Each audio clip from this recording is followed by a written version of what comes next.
Okay. Ngayon, mababasa tayo ng scripture mula sa aklat ng Hebrews. Chapter 12, verses 1 to 29. Amen. As usual, brethren, responsive reading tayo. Amen. Okay.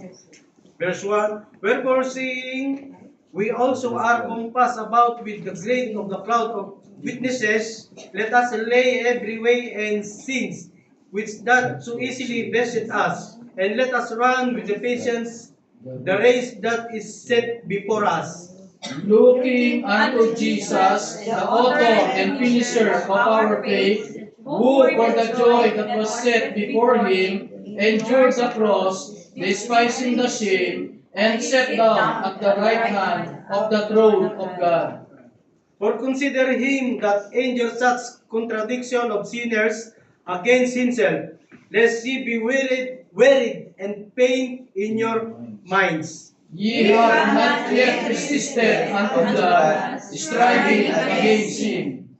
And ye have forgotten the exhortation which speaketh unto us unto children, my son, despise not thou is chastening of the Lord, nor pain when thou art rebuked of him. For whom the Lord loveth, he chasteneth, and scourgeth every son whom he receiveth. If ye endure chastening, God dealeth with you as with sons. For what sons is he whom the Father chasteneth not? But if ye be without chastisement, whereof all are partakers, then are ye bastards, and not sons. Furthermore, we have had fathers of our flesh which corrected us, and we gave them reverence. Shall we not much rather be the subjection unto the Father of spirit and live?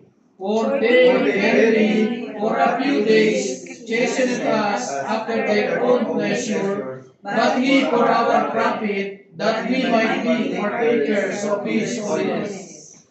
Now no chastening for the present seemeth to be joyous, but grievous. Nevertheless afterward he yielded the peaceable fruit of righteousness unto them which are exercised thereby.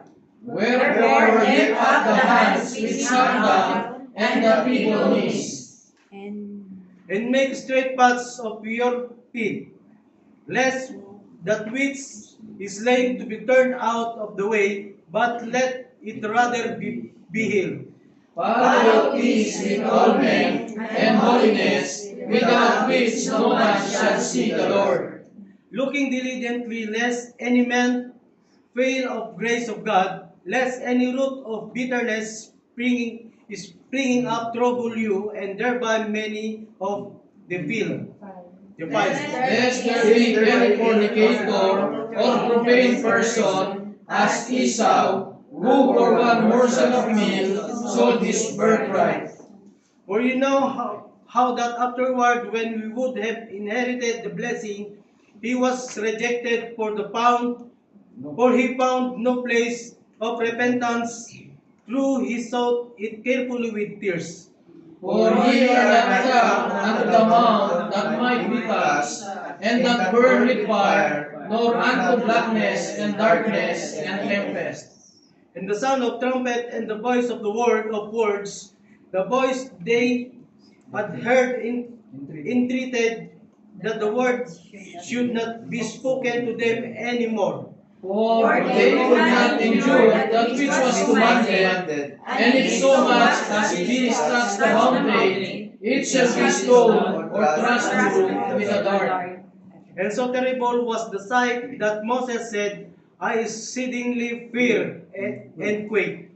But ye are come unto the Mount Zion, and unto the city of the living God, the heavenly Jerusalem, and to an innumerable company of angels, to the general assembly and church of the firstborn, which are written in heaven, and to God the judge of all, and of the spirit and of just men made perfect, and to Jesus the mediator of the new covenant, and to the blood of sprinkling that speaketh better things than that of Abel.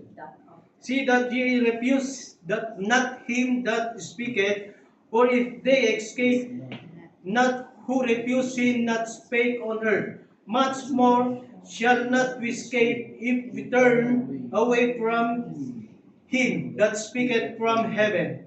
Whose voice then shook the earth, but now he hath promised, saying, Yet once more I shake not the earth only, but also heaven.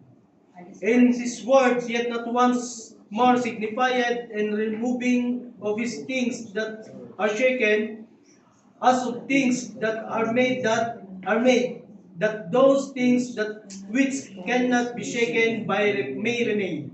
Wherefore, we receiving a kingdom which cannot be moved, let us give grace, whereby we may serve God acceptably with reverence and godly fear. Verse 29, no? Sabay-sabay tayo. For our God is a consuming fire. This is the word of God. Salamat po.